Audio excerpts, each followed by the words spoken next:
Hello, everybody. Happy Sunday. Let's thank God for another day that we are here. So many did not make it.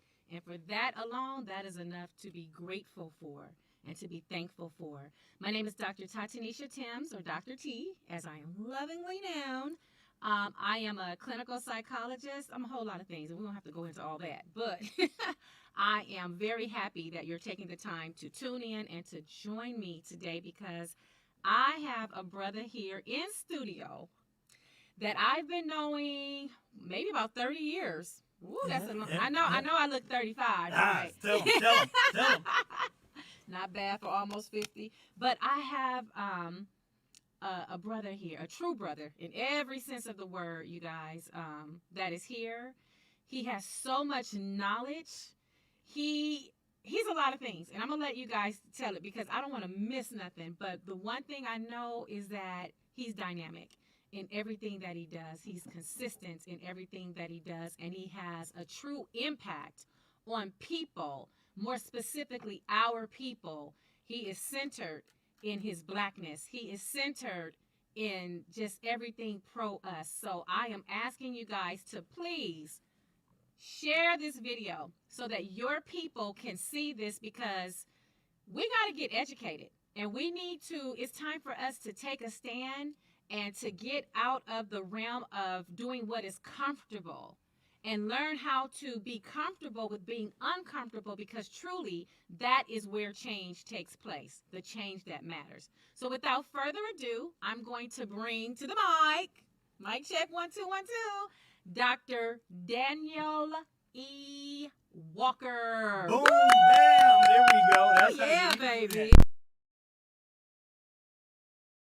What do you want me to call you? Dr. T? You call me whatever. Dr. Tatanisha? No, I'm not formal like that. I'm just saying, we go way back. I know. You can call me whatever you want. Yes. I am honored to be here today. Yes. One of the things that I love about you is that you go. And what I mean is that you go and you get it. You know what I mean? You go and you get it. And when you said, hey, come on my show, very short notice. I know this month is crazy for me and everything else. I know. But I was like, I'm going to be here. And Yes. it's blessed because today is Sunday and it's traditional 11 o'clock church hour. So Amen. we're going to take this where we need to go. So very pleased to be here and very pleased for everybody here at Roll Out. And I got to tell you, we cannot do this without Mr. Nick over here. You guys know he runs this shiznai up and through here. He runs it. All right. If it wasn't for Nick, we wouldn't even know how to turn on a microphone. So forget seeing us. That would be out the way. So Shalom to the people. And then special shout out to Nick's dad, who is Speedy. Thank you so much, Speedy, for the platform and the opportunity to be able to reach so many of our people because we are still stuck and lost. So that is why I have this brother here, and you have an open forum to come anytime I'm here. You already know. Be like, I'm on my way. All right, see you in about 5. Well, that's a good thing because you're always about the good. So thank you. We go back a long way before the marriages, before the kids was born. It's so funny, just so your readers know. So back in college, I'm a little bit older than Dr. Tatanisha. They know. No, I'm just kidding. and there was a situation where I needed a place to stay. Literally, for anybody who went to San Diego State, they know this happened a lot because I wasn't necessarily. My goal was not like paying the rent necessarily. My goal was Daniel was not paying no rent. Daniel was like, and we were like, that's our brother. He come on. Yes, and they just brought me into their house and yeah. treated me like a brother. You know, sometimes you stay into somebody's house, they treat you like you're a stranger. They treat you like they want to get you out of there. No. But no, Kent and Tatanisha treated me like royalty.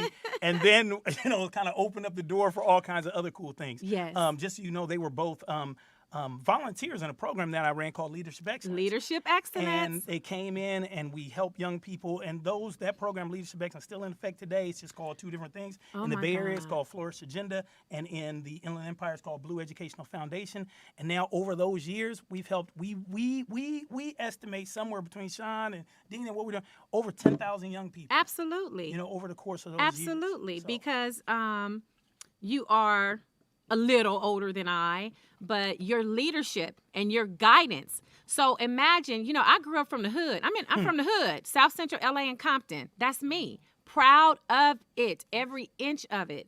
So when I got to San Diego State, baby, and stepped on that right there, Montezuma Hall on the steps, yes. and I looked out, all I saw was a sea of white folks. And I was like, this ain't gonna work. Because I didn't know nothing about white people. I just did not know. Other than a doctor, my doctors were white. Yeah. They didn't understand nothing, that we were going through or anything like that. And so to be able to come to a school that was predominantly white, and I mean whitey, white. I was They, watching that their episode goal of Insecure last night. So they go to Coachella. I'm sorry, you said white. No, it's the truth, because it was not San Diego State. Specifically at that time, I got there in 1991, it was not set up for us to be successful. Yeah. It just was not set up for us to be successful. So to be able to come from the hood and be able to get with some hood sisters and brothers that was doing the thing, you guys were helping us. You were giving us tutors. You were giving us a place to come to so we didn't feel lost. And that's how I was able to succeed. So let me say thank you. We were in the community. We used to wear those green, the gray shirts with the green, right? Yeah. Who made that, Michael? No, that was Bobby Joseph came with that one. So, okay. Yes. And just phenomenal. Well, it's so funny because, I don't, depending on the directions we go today, but one of the topics we were talking about today was Black love. And what I really want people to understand is not just romantic love, but also loving your people. And loving yourself. Loving yourself, loving your people, loving your community, all the rest of those things. And so the impetus of love was how we started Leadership Excellence. It's like, we got a little bit. And what little bit meant was me, Sean Jenwright, who's now Dr. Sean Jenwright, who's now an expert on, Shout out Dr. Sean. Yes. Sean Jenwright just came out with his new book, just came out this week, The Four Pivots, you know what I mean? But he is now a professor of ethnic studies at San Francisco State University, and he runs Flourish Agenda, which is Leadership Excellence's new name. So I got to get Dr. Sean on here, too. Yeah, you got to. We got to have a Leadership Excellence reunion up in this piece. I've been thinking about that for the longest. Then let's do it. We got to do this. You know me. If you say a thought, you know what I do. I make that thought come to fruition. And for anybody who's a Leadership Excellence person, it was just young people helping young people. Me and Sean started that when we were 19 years old. Yeah. And all we could do was we said we're going to help other people get into college. Yes. We didn't know how to graduate yet because we hadn't got there yet. We didn't know how to graduate yet. But we knew how to get into college, which meant just the application and the financial aid. Right. And so in the beginning, all it was us trying to give young people in San Diego, especially in Southeast, giving up to all the people from Morris and everybody from the Hive, Lincoln, just really trying. Gomper Secondary, which is where we got our start, working as tutors for young people at Gomper Secondary, and literally being able to say, okay, all we know is this, so we can help somebody with that. Once we graduate, then we can help somebody with the next piece. And the keys were self-esteem and what we called race esteem. Meaning you had to be able to learn to love yourself as a Black person. That's right. And we were blessed because of where we went to school, with the Africana Studies, with people like Dr. Shirley Weber, who's now the Secretary of State. Did you hear that? Come on. Who? Dr. Shirley Nash Weber, Secretary of State, is our mentor, our teacher, our professor. Yes, and we had people like Dr. Norman Chambers in psychology, and Dr. Danny Scarborough, who I got a film coming out about, and all these beautiful That's what I'm talking about. That were there nurturing us in this PWI, predominantly white institution, allowing us to feel like we had some centering, some all that. So all we were doing was trying to pay it forward. Yes. And let me say this piece. So from that, Leadership Excellence. Yes. So right now, if you go to San Diego, there's this thing called the Young and Prosperous Foundation, started by a guy named Chris Jones, Officer Chris Jones, who's a policeman in the San Diego PD, who's a graduate of Leadership Excellence. That's what we're talking about. Who has created this organization, who takes kids on college tours, who gives them tutoring, you get where I'm coming from? But do you understand that you helped to create the doctor that I am today? Amen. See, and one of the things I know, I believe in giving back. That's why when there's an opportunity to be a mentor to a young one, I'm like, I'm tuning in. Yes. When Dr. Demita Joe, when she did that, I was on that call, and I told him I'm available. Yes. I'm here because I know what it takes. We have to help each other because the others ain't trying to help us like that, or there's some type of agenda behind it, or they're getting some dollars behind it. But before you go out of Africana studies, you know who I got to bring up. The one I couldn't stand. That damn Cornweibel. Where the hell? How the hell? Stop that. Man. Stop that. Don't do that. Don't do that. I say that because of this. Okay. So Dr. Theodore Cornweibel, an excellent scholar of the African American experience, wrote a lot about the Harlem Renaissance, all the rest of stuff, was a professor at San Diego State in Africana Studies, and he happened to be white. I say don't sweat because I have a PhD in, my PhD is not in African American history, it's in Latin American history. Right. So in the same sense that somebody believing, can this person come in here, where else? And I tell people, I have this big thing about teaching for what I call love and justice. Okay. You know, love and justice, that there's this notion that the love should compel you to do right, Right. and then justice is equity, Right. right? You know, if you want to do right by somebody, if you love them, then you do really right, Right. by them. Equality comes, right? Right. And so I always want people to know that you can pursue whatever you want to do. If you're black, I know a person named Leah Shopko. She's an African American, but she is a scholar of like medieval Europe. Okay. You get where I'm coming from? You can't tell us that because I'm black I can't do Absolutely. medieval Europe. And so I'm just saying Absolutely. that sense of we need to be open, because a scholarly discipline is just what we call a discipline, Right. meaning there's rules to it. Doesn't mean that this person understands every aspect of what you feel, Right. but it means, do they understand the body of literature that impacts that field? And you know, and that's the thing. It's like being street smart. Yes. But what took me back was he could not be empathetic to the experience of being a black person or an African American person. And I just thought it was jacked up that all of our first like couple classes had to go through this man. And Nick, I'll be in class like this. Well, Like listen, disgusting. and all I'm saying is, you know, when He can learn it. He can read. When I walk Okay. into a classroom and it's Mexican American studies or it's Latino history or whatever else, and the students are all there waiting for the professor to come in, and I can imagine Oh, many you show Chicanos, up. Latinos, everything else show up, and they're thinking, I'm in college, and it's time I'll get a chance to have a professor who looks like me, and I walk in. Yeah. You get me? Yeah. But that's where the love part comes in. Yes. You have to have the empathy. Yes, So you I gotta tell have people, the I don't empathy. know Yes. what it means to be from Exactly. Guatemala or Honduras or Salvador or Mexico or anything like that. Right. But as an African American who's been through oppression, Bam. I can equate with certain things. Yes. I can learn from certain Yes. things, and I can empathize. There I you can say, go. what does it mean to feel like an outcast? That was the missing That- part. And that- that continues to be the missing part. And empathy is not something that can be faked. You cannot learn to act it. Yes. It is something that is ingrained in us. You understand? And Nick and I, we always talk about just the ancestral traits that we continue to carry. Yes. One of the books, and I know you'll know it, is a small book by Dr. Naim Akbar, Breaking the Psychological Chains of Slavery. And the reason we talk about it and talk about the history is because even though the overall title of this show is My Health Matters, there's many different components to health. There's mental health, physical health, spiritual health, and to our people, we are suffering because we're not tapping into our greatness a lot of times.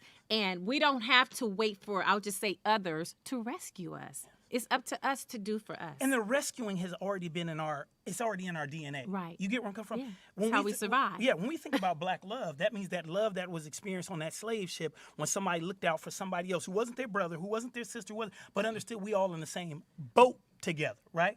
That's right. The love was expressed when you got on that plantation and there was no mother or no father, and somebody else who was going to be called Big Mama Right. brought you in and then loved on you. That's why we have to this day fictive kin, our cousins, our play cousins, Yes. whatever else. Because when we got out of slavery, that Yes. love said, okay, we're going to be in these communities. We're going to support each other. We're going to establish HBCUs. Right. We're going to, that love is what Right. takes us to that next level. Right. So we have had it. We Right. have it. We just need to fully tap into it because the Absolutely. power of it fully realized is that monumental love that King had, is that monumental love that Fannie Lou Hamer had, that monumental love that can literally change other people by our witness. Right.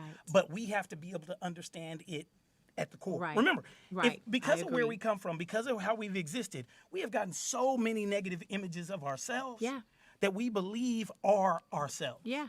And sometimes it's That's just the hard to truth. get back to Ourselves. that which is ourselves. And ourselves is loving Right.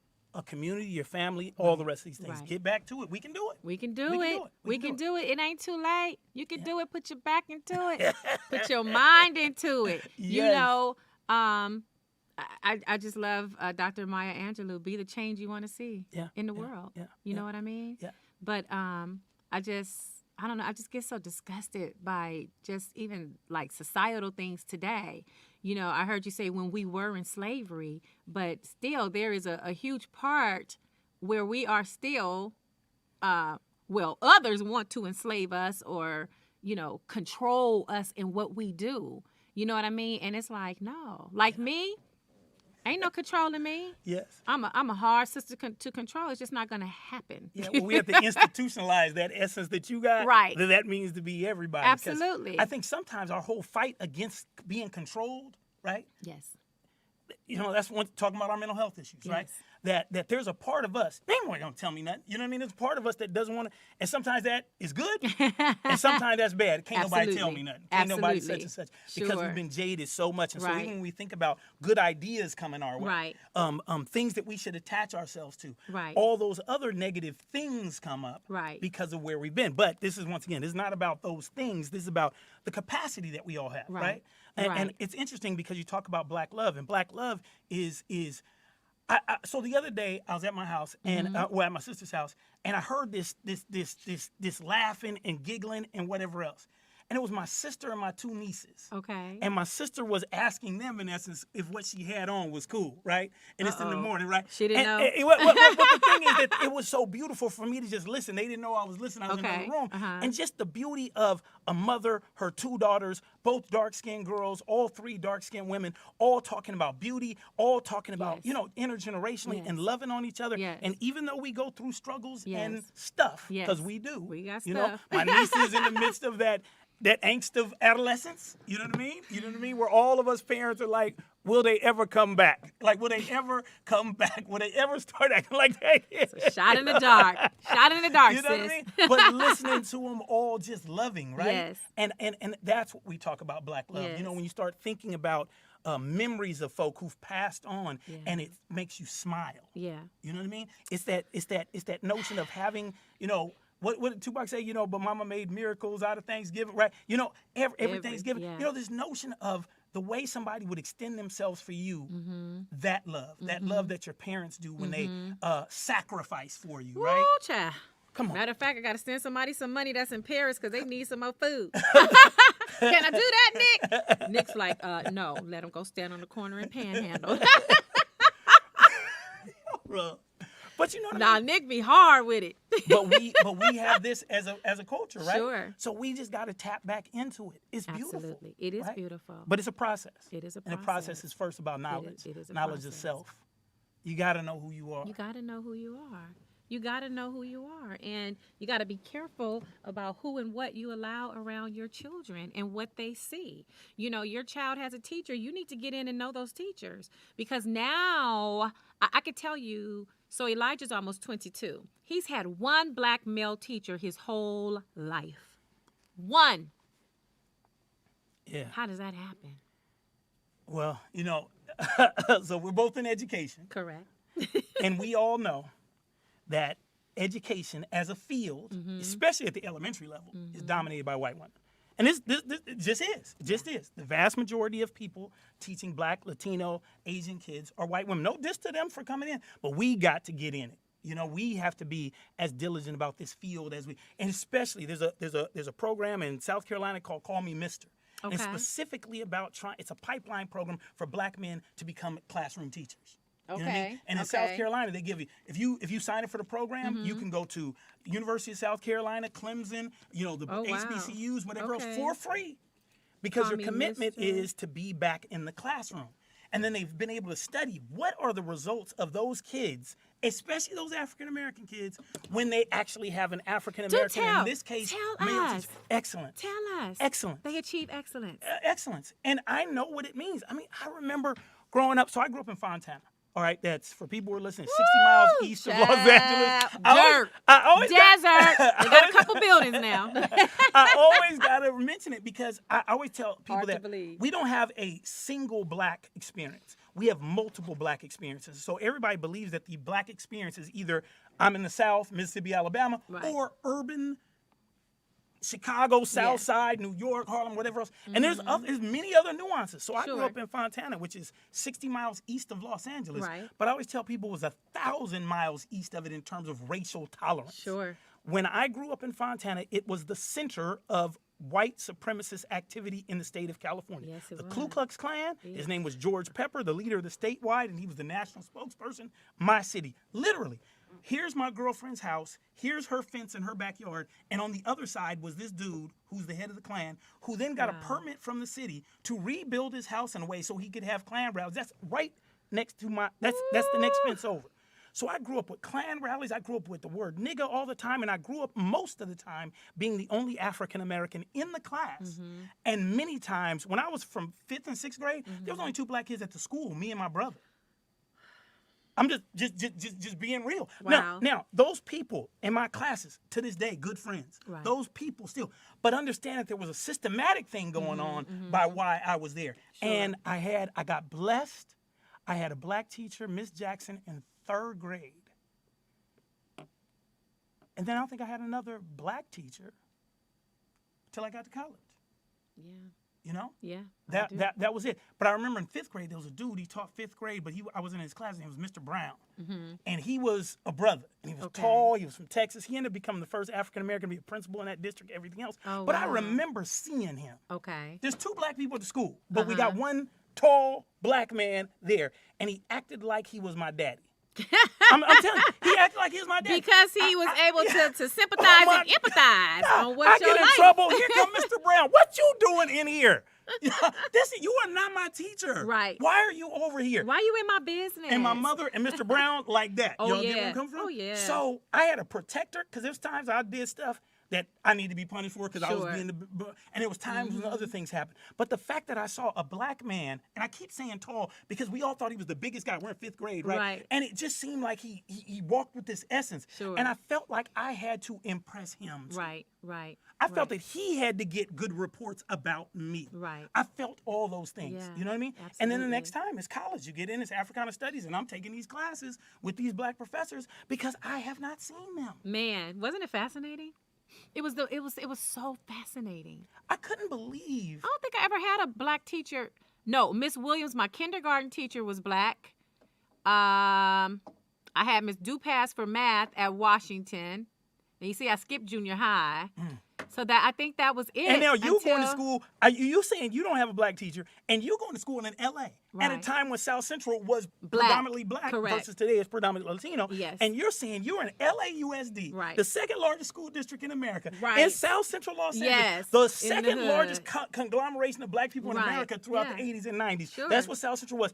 And you, forget me over there in Fontana, where Yeah. you didn't have a black teacher. Nope. Come on. Right. So going Absolutely. to college and walking in, picking all the schedule, and then I remember it was AFROS. Remember that? Afros. Afros. It was Like, what the- Afros. Afros? It was Afros. Afros. And going into the classroom. So the first class I ever had, I had the English class. It wasn't with Dr. Scarborough, it was with this guy named The Cedric. academic skills. No, that was the English 100 and. Oh, you was know. able to. I'm speak just that? You was smart. Well, I want to lift up a few things. Number one, so I tell the story and I tell it because I was always smart. Absolutely. I was always smart. Absolutely. I say that because we act as if African Americans, especially African American men, have to have always gone through this struggle in academics. Right. You know what I mean? So Right. it creates this lens that then everybody's talking to you like you are that lens. Right. And we act as if Martin Luther Kings don't exist. We act as if Daniel Walkers don't exist. We act as if, irrespective of his politics, but his academics, Ben Carson don't exist. Right. We act as if these people don't exist. So to be able what to happened to say, that brother? I was always smart. Right. And I want to say that because we also have this thing that we talk about with black people, especially black men, Yes. that we say, well, if you're smart, then people are going to call you all these names and whatever else. Never happened to me. Never happened to me. Never happened. Nothing negative. It was always positive. Why? Positive. Because I walked with academics and intellect like Right. brothers walk with a basketball or a football. Right. You know me. Right. It's like I'm unapologetically who I'm Period. going to be. Absolutely. And that swag that one gets when we walked into those classrooms and saw these professors and Dr. Weber unapologetic. I'm black. I got an I got afro. my afro. This is who I am. And looking at all y'all LA and Husband baby. is a judge. My daughter, what's the daughter doing? What's Akila doing now? Dr. Akila Weber. Dr. Akila is a pediatric gynecologist down in San Diego and the assembly person for the district now. That's right. So watching excellence just go, Yes. and unapologetic excellence. Like, I'm smart, that's it. You ain't going to lag. This is what we going to do next.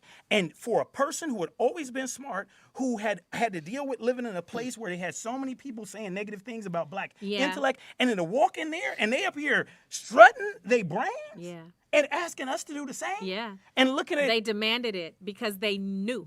They knew what we were going to go through. They knew what we were going to face dealing with Corn Weibel. See, I'll tell you, I'm not going to go there with you. I don't want you to. I'm not going to go there only with you. I'm not going to go there with you. But that was that was the worst experience in my life. I'm just going to say. But in my college career. I understand that. I'm like, okay, I ain't had no black teachers. I'm thinking college, okay, because now San Diego State, we had black professors. We did, I don't know if we had any in the engineering department. I was going to say, it was all in one department. Because, I worked for the mechanical engineering department and the electrical engineering department. All my many, many, many jobs, the library down in the basement doing the arc. I did it. One time I used to work 3 jobs and go to school full time. I don't complain. Yeah. Because it built that character within, that integrity within, and that work ethic. Because you always go. When I said you always go, that's you. That's you, right? You're always gonna be pushing. You always gonna be asking the next question. You always gonna be expanding yourself. I say this for a lot of us who come from interesting environments. Yes. Sometimes we're warring against our past. Yes. You know what I'm saying? Yes, I do. We know what our past is, and we're trying to create this sense of ourselves, but we don't really even sometimes know what it looks like. So we just picking little pieces. I'll give you an example. I got a good friend, and I know he does not mind me telling this story. Okay. His name is Dr. Will Greer. And Dr. Will Greer is the head of targeted instruction and policy for San Bernardino City Unified School District. Okay. You know what I mean? He's a professor at, like a tenure track professor at Cal State Long Beach. Got his PhD from Claremont Graduate University. Absolutely. But he used to be my student at San Bernardino Valley College. Okay? let's roll that. Right. And an interesting thing was happening. This is my dude. You know what I mean? My mentee. This dude's brain is sharp, right? And one day we were talking about the whole Bill Cosby thing, Bill Cosby going to prison, everything else. Yeah. And he was distraught. And I said, what? I was trying to figure out, this isn't you. This is a person on TV. Right. And he said, Dr. Walker? No, Dr. Walker. He said, because my daddy wasn't in my life like that, I modeled myself after Cliff Huxtable. Dr. Cosby. When I'm trying to figure out what life is going to be like and how I deal with my kids, Yeah. I don't have it around me. So I got to watch this TV show and pray that I can be like Cliff Huxtable. So now I'm a grown man with kids and responsibilities, and this man goes through this trial, and it's messing with me. My politics say he did these things to women, go to jail, you know what I mean? Right. But my internal's going, so if my model of a man is not right.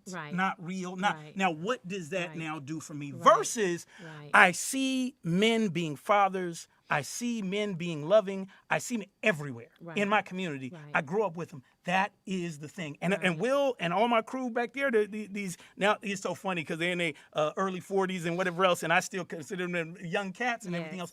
But going out there and modeling what it looks like, Jonathan Buffon, what it looks like, Hardy Brown, what it looks like, Will Greer, what it looks like to be a father. To be present. To be upstanding. And to be the one that the kids see as leading and not always following. We have it everywhere. We just have to remind ourselves that it exists. Sometimes I get into that, love thing where you get into this mind stuff where you say, well, it always ends up negative. Well, I ain't never seen no good. And then I started asking myself, am I really right? You get me? Like you can say, I never saw a black man and a woman. I never saw. And then I started asking myself, no, that's the narrative I wanted to see. So that's what I saw. I saw the dudes who beat their wives. I saw the dudes who left their wives. I saw the dudes who had, my uncle had 2 families on both sides of Inglewood. 2, literally. 2 full families. I'm not talking, you get where I'm coming from? 2 full families. You know what I mean? Because it was normalized for us as a man to always have an extra. Right. Do you get me? Nick, you want to chime in on that? Yeah. To always have an and one. To always have one in the chamber. I have a question. Yes. Why is that not normal? What I'm saying is we've normalized it. It is normal, but it's not good for us as a people. Why is it not good for us as a people? Because we need to be...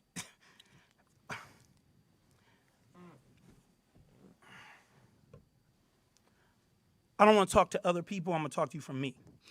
Right. I was not my best self when I was being a dude having many. I did not allow myself to put all the good energies into one person, meaning that everybody I'm dealing with, 1 on the side, 2 on the side, 3 on the side, are all getting just a piece of me, not the full me. So that means I'm not giving my full essence to anybody. So I'm not going to receive the full essence.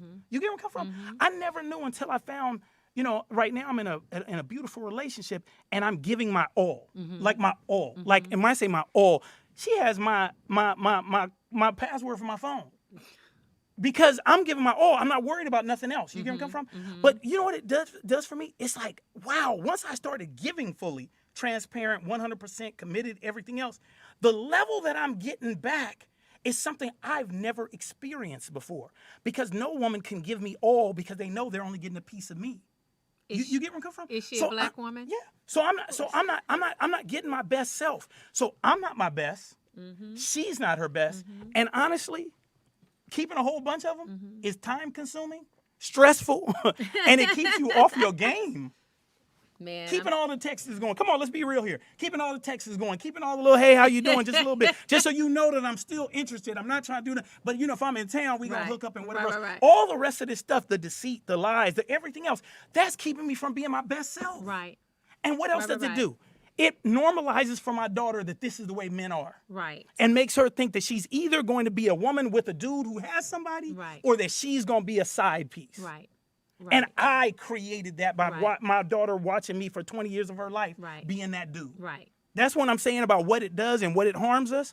I harm my children. I harm my son when he's like, I don't understand how to function in relationships because I want to be this way. But all I've seen from you, Daddy, I'm owning this. This is me, Daniel Walker. Right. All I've seen from you is one in, one out, one in, one out, one in, one out. Right. And so now I'm jaded and cynical about the whole institution of love because the dude who I love, who loves me, can't seem to get that right. Right. So now I walk into the world as an adult damaged. Right. I either believe I'm supposed to be one of these kind of people, right? Or as my daughter said to me one day, Daddy, I don't believe that I could ever be loved because I've seen the way other people have been, and I don't believe that there's any man out there who's really going to love me. Because she sees me experience and extend love in all these other ways for her, the world, and everything else. But if I, Daniel Walker, can't get it right around relationships, then I'm, right? Absolutely. So we have, and I'm saying all this, I'm owning this, you guys. I'm owning this because I've been a perpetrator of this stuff. You know what I mean? I've been a person who believed, and it's not your best self. Right. It's not. I agree. It's not any of our best self. And that's why I feel like it's important, I said this in the beginning, to be very careful who you take up with that's going to be in charge of your children. Be very careful of the type of relationships that you see because what they see is what they begin to live. I guess the beauty in your situation is that your children had the wherewithal to express it to you, and you had the determination to change it. But it took a long time. It's only been in effect about the last year. I know. Yeah. Yes, Nick. So I just want to say this. So I hear what you're saying. I just want to get the other side. So I grew up in a situation where I've seen it work the opposite way. So fortunately, I've seen my little brother, who's my mom's son, grow up at my dad's house. He's not his dad. My little brother, who's my dad's son, grew up at my mom's house. That's not his mother. My dad made sure there was no separation between that's not my stepbrother, my second, none of that. Everybody was connected. I went to my little brother's mom's house. So I grew up in an environment where it was peaceful. It was useful to have multiple women that can step in and be a mother, correct me when I needed to. When my little brother was over here, my mom was his mom. When I went to his house, I knew his mom was going to act the same way my mom did. So I understand that goes more towards a mentality thing, in my personal opinion. And that's taught to us by the people who's captured us and taught us their ways. If we go back in history, we are not a people of monogamy. And I think this is why we have so many problems in the black community when it comes to relationships, because we're practicing a culture that's not our culture in a way that we're not supposed to be doing it.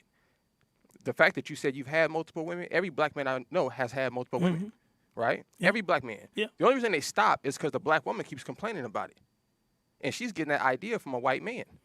She's not getting it from her source, because if she go back further enough, her great-grandma tell her, your grandfather had a family down the street. I respectfully I get your point, but I respectfully think that I don't agree with that premise. Which is fine. Yeah.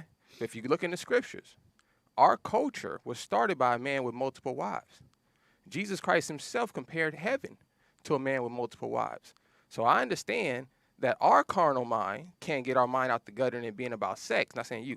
This was my personal problem. It being about sex and having 3 or 4 women to have sex with. Now I'm a married man. I believe in multiple wives. The only reason I would take on another woman is to help raise that woman up, to enlighten her. It won't be nothing sexual. It won't be about my sexual deeds and how many women I want. That's ignorant on my part. That has nothing to do with relationships. Me not being honest with this woman has nothing to do with relationships. Nothing to do with me having 2 or 3 women. That's me that's my character. If I'm a man, I should be able to have 10 women and tell all 10 of them, hey, this is what's going on. Oh, Lord. This is what it is. Once again, and I understand that's your reality. Shout out to Pops. Yeah, I understand that that's your reality, and that's cool. That's your reality. I'm saying, once again, I owned it for me. It does not work for me. Right. It does not work for so many women who I know who are damaged and hurt and have been that wasn't the setup that they really wanted. You know what I mean? They signed up with a belief that they could somehow change me, change it, create a different love ethos. Or my daughter was telling me, Daddy, remember that women have agency too? You know what I mean? Somebody could just be with me because they set up, you know, they got they stable going. They get with me when they want this kind of relationship or this kind of experience, whatever else.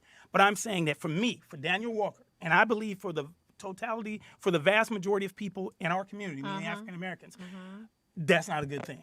Because we didn't, you know, it's 400 years since we've been in Africa. You know, and that's not working for us. It's not a good ethos. We have to be able to understand we can't be just the same all the time. We have an essence of things, but we can change and we can get better. And I just believe that we look at, you're a psychologist. Yes. We look at the mental health issues that we got. And when you look at issues about family disruption, you look at all kinds of stuff that we got. It's not good for us to be one man with 10 different ones. It's as a group. I'm just saying, Why? empirically speaking, I haven't seen where overall I've seen any type of study that shows this is a better way for people to be. Let me ask a question. That's all I'm saying. Okay. So we have the highest rate of baby mothers, unmarried black women that have children, right? So what would, in this situation I grew up in, this is all I see.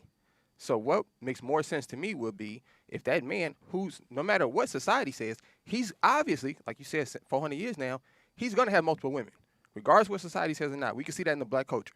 Right? Most black men have multiple baby mothers. We have to accept that. That's part of our culture, whether you want to acknowledge it or not. That's evident in nature, right? Now, if everyone had the mentality that's, okay, look, she can't be a baby mother. She can't be a baby mother. So if you do have sex with her, you have to take care of that woman.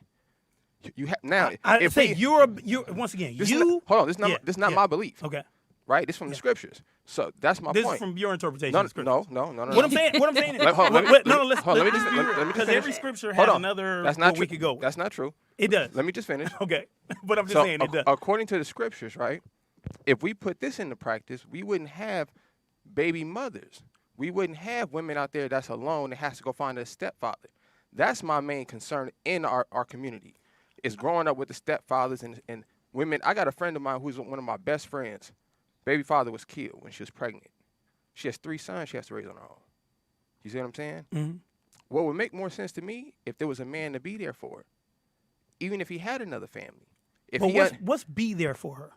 How much? So in this pie, let's say we got this pie, and this pie is time. Right. All right, and not just time, but interest, right? Of attention. For kids, for the woman, for everything, for the economics of the thing.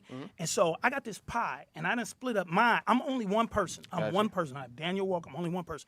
And I done split this pie up 6 different ways. Got you. So if I'm trying to be stepdaddy or daddy over here to you with 3, and with you with 3, and with you with 3, going back to the African concept, I can only have multiple wives if I can support them. I'm not African, so I was. But I'm saying, I didn't say African concept. You said that. I said a biblical concept. Okay, but even biblical concept. That's why a person had to give a dowry to get a woman.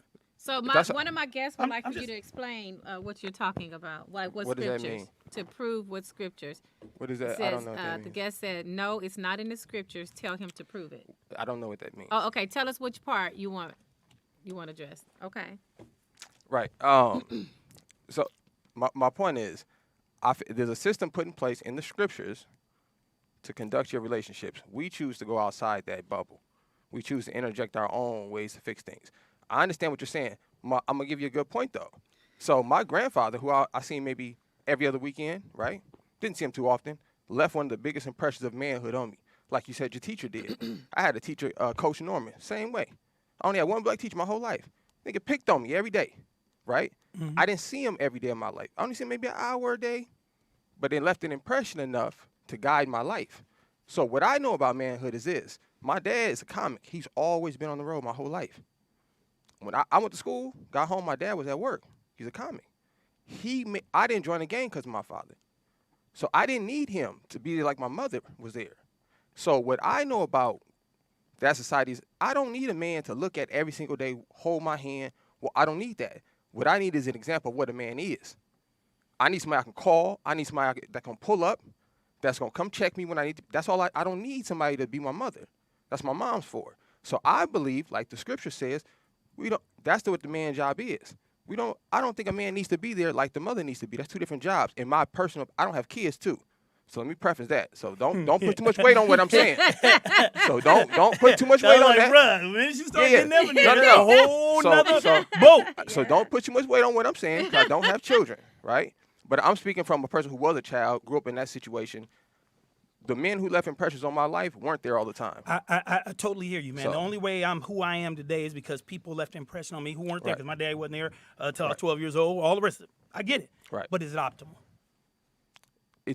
Once again, it depends on how you're looking at culture. If you're saying... No. I'm saying, is it optimal in 2022 for African-American families and African-American men to take the approach that it's okay for me to have 10 at one time because my 0.1% of presence in this child's life or whatever else is enough? Right. Is that optimal? No. Okay, that's your opinion. The good book says 7. Okay, so hold on. So I'm not gonna push it. I'm not gonna push it to 10. Just so you know, I don't get into things arguing with people about scriptures, because every scripture I bring up, I can bring up another one. Every scripture. So I'm guided by a spirit. I try to be because I'm not perfect. I'm not always there. But I try to be, there's a scripture that says, when I was a child, I spoke as a child. But when I became an adult, I put away childish things. I, for 54 years, lived as a child with regard to relationships, I consider. That's me. Because I wasn't emotionally equipped to be able to handle multiple people. I wasn't that dude. Right. And I think I'm a pretty damn good dude. Right, you know what I mean? But I'm not emotionally available to be able to do that. Sure. And even though I saw things, my uncles, my father, all the rest of the stuff of multiple, whatever else, it was not optimal. I remember how much I used to cry because I didn't have a dad. Right. May not be somebody else. That's their reality. Sure. You're strong. You didn't have a daddy. It didn't mess with you. Right. Me, it messed with. Right. And I know all kinds of other brothers who it did mess with. Sure. And I wish I could say no, it was but the vast majority, for me, who I've met in my life, and of the thousands of young people I've worked with over the course of being a professor and whatever else, the vast majority of them who did not have a constant father have an issue because they didn't have a constant father. Right. So now, they want to know, where is it in the scriptures that you can have multiple wives? Right. So I'm going to get 2 scriptures for you. I'm going to preface it with this. So this is 2 Peter 1:20.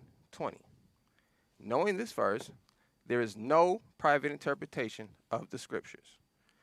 For prophecy came not by old times, by the will of man, but by men speaking of the word of men speaking moved by the Holy Spirit. Meaning, there's no such thing as a private interpretation of the scriptures.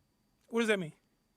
That you can't have your own. You do. We're humans. Everybody does. Okay, well, love thy neighbor is looked upon differently on 10 different people. I understand that. You know what I mean? So we do have private interpretation. I'm not saying we don't. I'm saying the scripture says there is no. But it is. We got to live in. The scripture is real. I give it to you. But just like I could read that scripture in the New International Version, the Amplified Version, the Living Version, the Word Version, whatever, and it may say something a little bit different. You get where I'm coming from? Then I've got to go and lean on the Spirit. So Jesus came into the world and he started talking about this concept of love. So if I'm creating problems, what I'm saying is, if you're that good dude and you can meet 10 women who are down with the situation that you want to be in, and they fully understand where they're at and they can fully love and embrace that, more power to you for those 10 women that you found.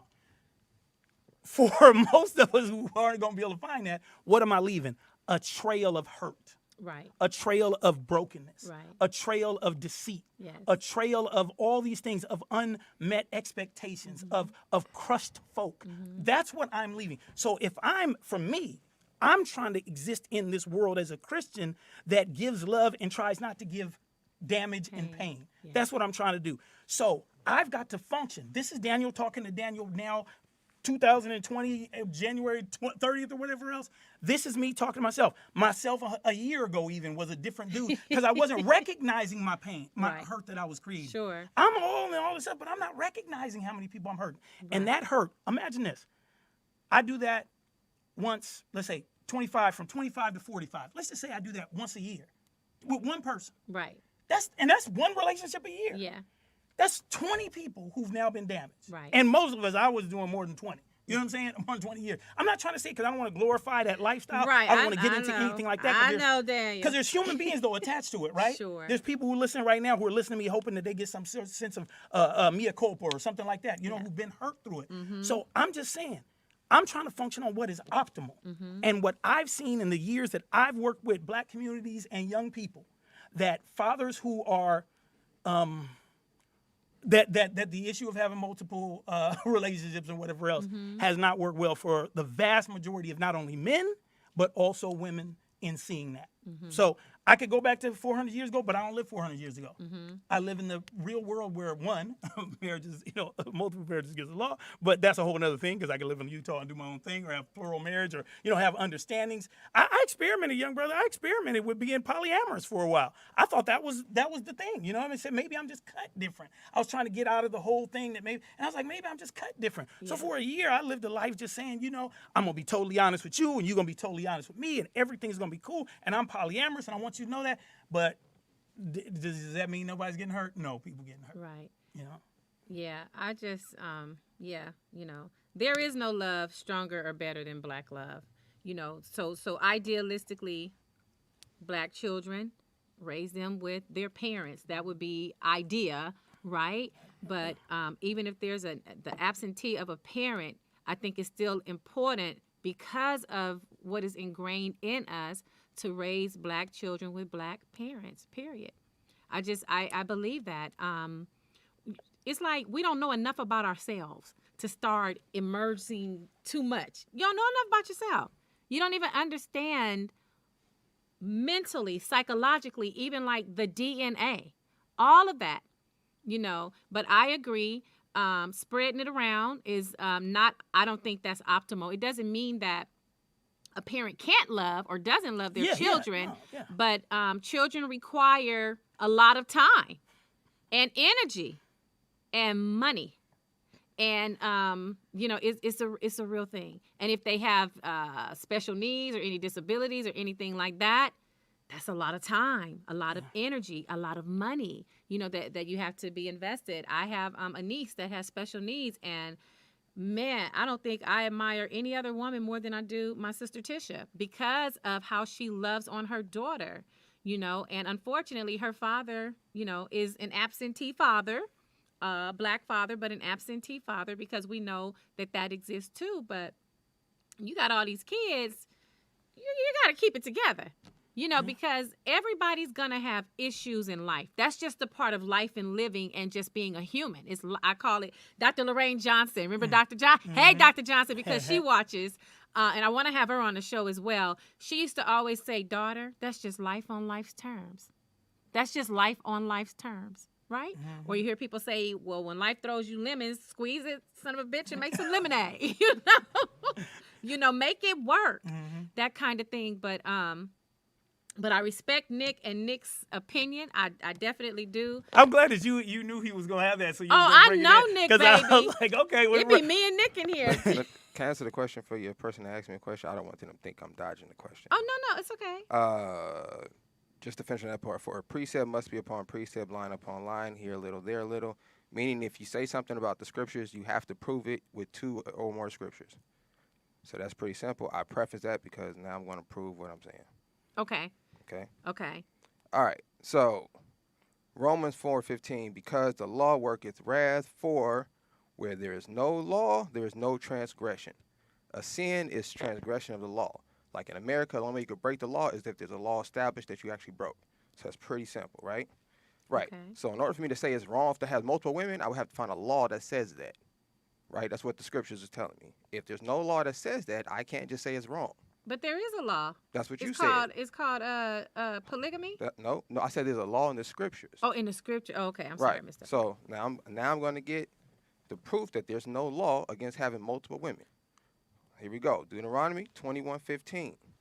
If a man has 2 wives. So now the Lord is giving you guidance for a man with multiple women, which means he's condoning it. Okay? How many years ago was that? Yeah, and plus in The the Lord New doesn't Testament, he comes change. back and So talks I- and says that that's So I not- feel what you're saying, Doc. We change. The Lord don't change. No, he's the same. So Today, tomorrow, and right. always. So Absolutely. in Deuteronomy I just- 21:15, you can find the law that establishes how to conduct yourself as a man of God if you have multiple women. So if you do want to take on this way of life and you don't want to go by the guidance of the world, rap videos and the homies telling you what to do, there's a scripture you can pull as a black man that will guide you on how to deal with multiple women respectfully, raise your children respectfully, and everything will work out just fine.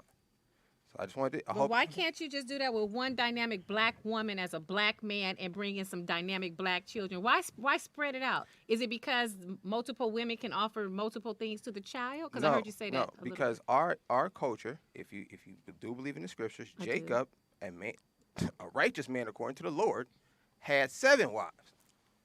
Okay, he had multiple women that buried these children that created our nation that we're talking about today, right? So I just don't agree. I think that it's selective choosing of scriptures. Even though you can say you have 2, the Bible is full of contradictions. That's why Jesus came to make the word to bring the word alive, because they said that before people had the law. The law is Deuteronomy. The law is Numbers. The law is the Old Testament that was created to function as a way of some rules for the Hebrew people as they left their bondage and how they had to live. So that's the law for Hebrews. The New Testament comes and Jesus is the fulfillment of the law. The Bible asks the question, do we live by the law or the letter or the spirit? And it says that the letter killeth, but the spirit giveth life. So the spirit of Jesus is what I live in, not the law of the Old Testament. And we can take differences on that because some people are Orthodox Jews. Some people are, you know what I mean? I'm good. That's your thing. But for Daniel E. Walker, Dr. Daniel E. Walker. for Daniel E. Walker, it is about the fulfillment of the scripture. That's why he said, if I worry about the scripture every time, I'm always going to mess up. That's why Paul said we were always going to be messed up with the law. That's why we had to have the perfect gift, which was Jesus Christ that came, that in him the law was fulfilled. And now we live in a state of grace. That's a different thing. So I just, for me, and this is just my own theology. You get where I come from? I'm a, I don't want to throw any credentials or anything out there, but just my own theology of how I live my life, it is, let's try to function in the space of love, forgiveness, and grace. And so when I'm thinking about anything, I'm hoping and praying. I'm not there all the time. I mess up. I've been, the old folks say, a wretch undone, all the rest of those other kinds of things. And I have to ask myself the question, what is optimal? What is the best? And once again, I don't think that whatever platform God has given me and the world has given Dr. Daniel E. Walker and the manifestation that he's going to have moving forward as I am speaking at people and I'm everywhere, is to say that we can do better. Is to say that we as black men can do better. Because I, Daniel Walker, somebody else can, but I can't preach that to somebody because I've seen the damage that it does. And the vast majority of us don't know how to handle it mentally, intellectually, or economically. We just want to be a pimp. You know what I mean? We just want to have a bunch of, hoes. We just want to have, we're not thinking about any, if this brother get a class and started teaching people about what principles are, about responsibility, more power to you if that turns into, it's not Daniel Walker's ministry, but it might be yours. And I could easily be wrong. You get where I'm coming from? But for me and the way I exist in the world, I'm going to try to say that I've seen the damage this has done. I have done it myself. And me switching to say normalizing and saying now it's okay and whatever else I do is not, it's not good for me. It's not been good for my father. It wasn't good for my uncles. It wasn't good for my cousins. It wasn't good for, I have yet to find anybody other than you, more power to you, but who it was positive for. It just hasn't been. So if you know better, you got to do better. And if I was living in a polygamous society where that was cool, that's one thing. But it doesn't work in this society for us as black people. It just has not worked. Right. It hasn't worked. Going up there in the school and don't know man ever come and pick up the, you know what I'm saying? Right. You know, I work in these schools. Nobody, no man Right. shows up at the parent-teacher conference. All these supposed to be whatever. Okay, show up at the parent-teacher conference. No. Show up at the, no. The Negro ain't even around, let alone. And of course, I could be talking about a few, but it's not a few, and No, I'm it's not not a lying. few. It's empirically It's proven. not a You go few. to the, it's gonna be, and so we got to do better. I got to do better. That's why I keep going back to me. I was a perpetuator of that stuff, and I had to change because I had to realize that the voice that God gave me was a voice that had to be congruent. Yes. You get what I'm saying? Yes, like the power of who absolutely. you are has to be congruent. God can't elevate to the next level. God can't even give you the audience that you want if inside is jacked. Why? Because you're going to lead people to jacked up in this. Right. You get me? Jacked up in this. Jacked up in this. If I'm jacked up, Jacked. what am I leading people to? Jacked up in this. Jacked up You in love this. me because you see me speak somewhere, you see my name in lights, all the rest of stuff. Then you start dealing with me and my backside is jacked up. Yeah. You know what I mean? And so you either going to find that out and be disillusioned, right? Place no faith in no man, but you're going to be disillusioned because you found out this brother. Or you're going to believe he's doing it, so it must be right. But you ain't even looking at the backside, which is all of the hurt, all of the pain, all of the struggle, all the stuff that I'm leaving behind. And I'm just Right. picking up and going to the next one. Right. We got so many broken hearts. And I don't talk about just romantic love. I mean, we got so many damaged Absolutely. folk. Absolutely. And then that damaged folk comes into the next relationship damage. And that person comes in the next And relationship it's damage. cyclical. And it's what you're teaching your daughters, and it's what you're teaching your sons, and it's what they're going to repeat. That is why it is very important what we show them every day. If they walk into a situation of non-love and dysfunctionality every day, that's who they become. Yes. Period. And I'm just trying to not be the perpetuator of it anymore. Yes. And trying to use my voice Yes. to be able to Well, speak about. you posted something that resonated with me, and I reposted it to my page. I'm gonna pull it up because it was very powerful, and I know that it's healing for you as well, and that's what I felt. And I said something to you like, brother, this is gonna help so many people. And what I mean, I'm on this thing about getting unstuck. I'm on this thing about elevating ourselves. Beyonce has a song, Upgrade. Let me upgrade you. It's time that we begin to upgrade ourselves and get away from the reasons on why we do the trashy things that are not uplifting to ourselves, to our children, to our communities, to our families, and do better. Just do better. Get away from the excuses. Excuses are the tools of incompetency that amounts to nothingness. They get you nowhere and they keep you stuck. So my theme is get unstuck. And that's how you begin to get unstuck, when you begin to take an honest look at you. You don't point the finger that way, you point the finger this way, because healing has to happen from within. It has to happen from within. Amen, Doc. Yes. Yeah, no. Thank you, Father. Yes. Because this conversation needed to be had. And those of you out there, if you want to call in, you want to talk to Dr. Daniel E. Walker, you want to talk to Mr. Nick, the fabulous Nick over there, if you want to talk to me, call in 818-914-4087. We want your questions. Ask anything you want. Now, you didn't give a dossier of everything you did, but can you just run down to the people kind of like everything you do? I don't know if we have that much time, No, but I want them to know they can call you if there's questions about things that you can offer or your experiences. So I say that my name is Dr. Daniel E. Walker. I am a storyteller and a social change agent. And I'm called to a mission of creativity, love, and justice. And I try to use history, the arts, and spirituality to bring good things to the world. And that manifests itself in exhibits, in books, in speaking, in television, in film creation, in scholarship, in all the rest of those types of things, program building, philanthropy, you name it. But it has been trying to just say that I'm a storyteller and social change agent, and I try to bring positive, progressive change to the world. Yes. Now, I always talk about purpose and understanding the purpose that God calls upon us as individuals. Do you feel like you're living and walking in your truth and in your purpose that God has for you? I'm getting there. Okay. I'm getting there. Okay. I'm being honest. I've known God had a calling on my life for so long. Absolutely. Come on. Absolutely. You know, I've known We it. all knew Daniel. I'm so glad you're getting there, Daniel. I've known it. God known it. I've been an ordained minister. I've been whatever Absolutely. else before. But God called me to something different. Yes. Which was a ministry to the world. Yes. That was outside of the four walls of the church. Yes. That was trying to reach the brother at the strip club. That's trying to reach the homeless person on the street. That's trying to reach everybody. That's being very gracious. And when I mean gracious, that I don't judge, right? You know what I mean? I'm like, can we all get better? And trying to use my personal story. I once heard that which is the most personal is the most universal, you know? So, yeah, just saying we got a question in here. Yes, caller, please. Okay, this is Classic Athletic, and I wanted to ask him, what was that come to Jesus moment where you're like, I am doing these women wrong, and I am leaving a lot of hurt and a trail? All right, so it was progressive. And what I mean by that is, of course, I've had different times in my life where I get right. It's kind of like when the kids like church, right? You get right, you go to church, you get it all together, right? Had times where I get right. But my nature has been to be this other dude because it literally is so normalized that my friends, homies, like, if you don't have what are you doing? You know, like. You ain't got 5 of them? You know, you don't have another. What's wrong with you? So anyway, I've had times, but it's really been the witness of my kids. It's been, last year, my daughter didn't talk to me for a month because she was so disgusted. And I remember Isaiah went through a period too. They just, they're like looking at me and they're like, Daddy, you are much better than this. You are much better than this. And, I just be like, you kids, you don't understand that. That's the way I understand what I'm doing here. This is what I'm doing. You kids, you don't understand. Love, you understand this. Boom, boom. You start going, now they grown.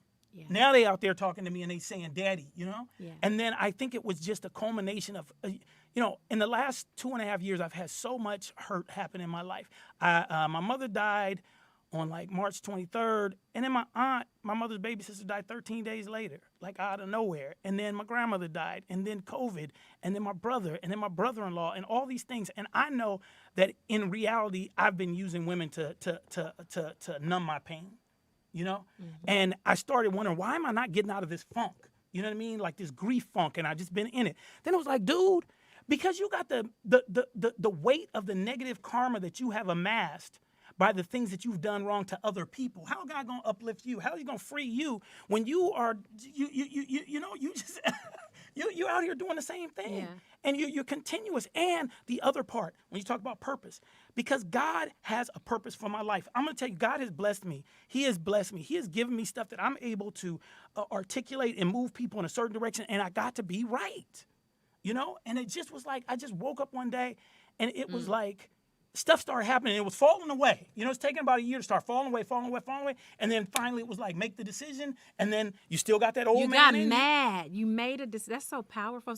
But Nikki Pam wants to know, did you have an epiphany or did you actually do the work? It's the work. It's counseling. But I'm saying it's progressive. It wasn't one of those walk down the street and boom, it hits you. Right. Because I'm trying to change a lifestyle, a culture in myself. That is ingrained in you. So I can say it started. From childhood. Yes. It started at a certain point. Sure. It has continued to grow. And then as God has grown me, then the other pieces have started to happen. Sure. And then I've continued to grow, but I'm still on a journey. Not on a journey to get away from that dude. Sure. That dude is dead. He's not coming back ever again. That is something that it's not coming back. I know it's What not makes you so sure? How are you so sure? Because I've always been able to stop myself from doing things when I want to. And I never said to myself, I really want to stop that. Okay. You know what I'm saying? Gotcha.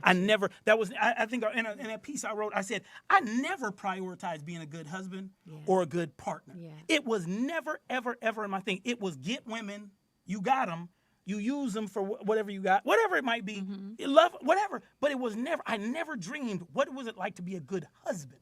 Never. Even when I was married. I never dreamed, what was it like to be a good boyfriend? Never. Right. My actions were used to get you to a certain place. Right. You know what I'm saying? And then to maintain that what minimal I can give to you. So to the caller, it's a process, and I'm saying to everybody, it's a process. It's all these pieces. It's the desk. It's women saying to me, "F you" sometimes. It's people questioning my character. Sure. It's my kids, and it took all that to break. I mean, it took a lot. That's a lot. I wish it was one thing, a good sermon, and I went home and no, 5 minutes later, my phone is ringing, the texts are coming, Right. It had to be a serious issue about change, and I had to realize that God needed me to be more than I am. Yes. Yes. You know? And when you take that serious about like what God has for your life, and I don't want to be that inconsistent. I don't want to be that. No. You remember I posted that thing? I was just like, I'm trying in the new year to have, and it wasn't even the new year. I was like, I'm trying to be consistent. You know, You know? I want to read it. I want to read it. It's long, but it's so powerful. I mean, there's very few things that I post and repost because, you know, that's just who I am. But just allow me, and you guys bear with. Classic Athletic. Did you have another question, Sweet Pea? Oh, she hung up. And thank you for calling. I love you. I am better than this. I never wanted to be the poster child for this statement. Hurt people, but sadly, that's been me. For the past 2.5 years, I have been stuck in a funk, and the causes are easy to identify. It's been the loss of so many friends and family, COVID, and the cumulative negative karma that I have amassed by using various women during this process to numb my pain. The first 2 factors were beyond my control. I keep hitting this darn button. I'm sorry. I got fat fingers. But the last is all my fault. And you put my in capitals. Okay? Very powerful.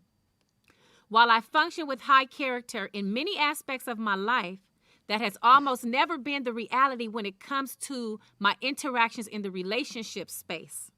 When hard times come, that already questionable character diminishes even more. Over the past year, I've had women make statements to me like, I've lost respect for you as a person, Daniel. Another said, you have a major character flaw, Daniel. And another asked, Daniel, did something happen to you when you were young?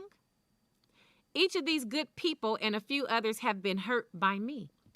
Although we were all consenting adults, I was never available to give love or to be loved.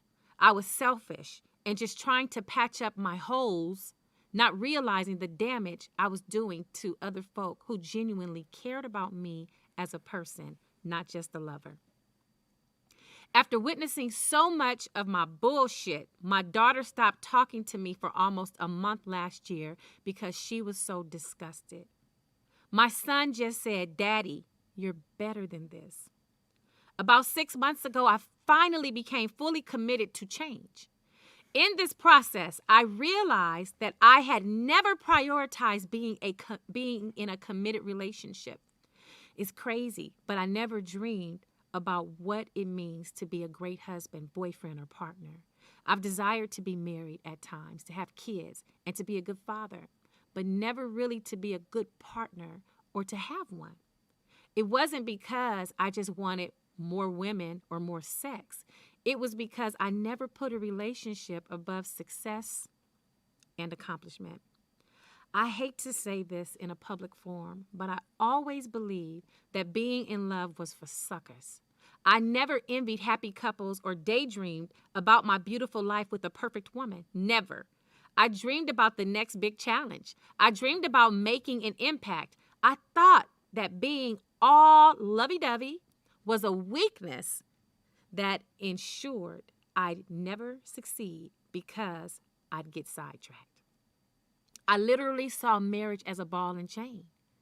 I saw it as a force that would stop all forward progress because no one could ever really get me or what I'm here to do. It sounds so crazy writing, but it's how I saw myself and the world. In this mind space, deep, committed, romantic relationships had no place in my life, not in high school, college, or any part of my life except for 2 failed marriages. More than this, I know that my inability to love was based on the fear of being hurt and left alone because I never wanted to be hurt. I normalized being alone and the BS concept of being independent to minimize the possibility of being hurt. All the while, this approach was hurting others in the process. This is flawed thinking for anyone, but especially for me. How can I preach love to the world if I don't embrace it? In one of the most fundamental aspects of my own life. How can I even speak about loving your neighbor when I limit the power of love in my own experience? How can I become my fullest self while ignoring the life-giving power of romantic love? While I'll be working very hard for the rest of my life to continue to grow in love, I will never again hurt anyone because I was afraid to love or was using them to numb my pain. I am better than this. That just spoke so many volumes to me. The vulnerability, the openness for you as a black man who is so successful to just put it on the line. Now, as a black woman who's also successful, I've been there putting love and relationships on hold because I had things to do. I got to read, I got to study, I got a kid, I got to this, I got to that, because I had been hurt several times. I didn't want to be hurt anymore. And I had to do the work. There is work required to be done so that you don't continue that cycle of bringing it into your next life or your next relationship. You know, it's okay. I always tell people, it's okay. If you're in a relationship that's not working, get out of it. Get with somebody that is going to propel you, push you, believe in you to be the best you that you can be. That is loving somebody. Knowing when it's time to make change. That is loving somebody. But more importantly, that is loving yourself. And it's not easy. It is work. It is work. But it is a work that is worth the work. Because on the other side of that, not even the other side of that, but also going through the journey and through the process is very powerful. But being able to talk about it, Daniel, the way that you do, the emotion, everything that I'm feeling, your spirit, your aura that is right here, that is existing between you and I in this space is very powerful. And I understand my purpose. My purpose is to teach and show. That's what God laid in me, to teach and to show, to do and to show, right? It's not about grabbing every dollar I can. I do so many things for free to help people because I understand my purpose. And I know that the illnesses, the cancer, the different things that I've gone through, the divorce, all of those things, they happen because I'm able to help other people that are experiencing the same things or similar things. And I live in that because that's my truth. And once I was able to step boldly into my purpose and accept that is the calling on my life that God has placed in me, everything around me has flourished. I've lacked for nothing. I've never lacked because he's always provided. But now it's just on a different level when I talk about getting unstuck and upgrading. So you're upgrading to your optimal self. That's why you know having 7 women and 10 kids is not optimal because somewhere along the line, somebody's are going to be hurt and missing things along the way. And that's just how it is. So this was deep. This was great. This was just empowering for so many people. Don't give up, people. Don't give up on yourself. Love yourself. Go into the reason why you do this, why you did that. It's not pretty. But in psychology, you know, there's different ways of getting people to tap into their past, right? Sometimes it's hypnosis, which can work if you're accepting to that. Sometimes it's just different behavior therapy techniques, exposure therapy, you know, these different things. Face it. Deal with it, you know? If you're someone, you were a victim of something extreme, we know that incest runs very rampant in families because of the accessibility. You know, deal with it. Deal with that shit. Get it out. Because if not, guess what? I'm sorry to tell you, mama hurt you, daddy hurt you. Well, that's what you're doing to your children unless you deal with it. I don't care what you do. I don't care how much you give your children. Until you deal with that hurt you, you are passing that on to them. You're not meaning to. Hell, you don't even know you are. But I'm telling you, as somebody with training for a long, long time, that's what you're doing. And we have to break the psychological chains of, I call that a slavery, because it's holding us to something. And it's keeping us from growing, and we're stuck. So now you are unstuck. And so you're able to move more freely. And you're able to work on those relationships with your children. But more importantly, you're able to teach them and show them so that when they become parents, that cycle is not the same. It's different. It's crazy because I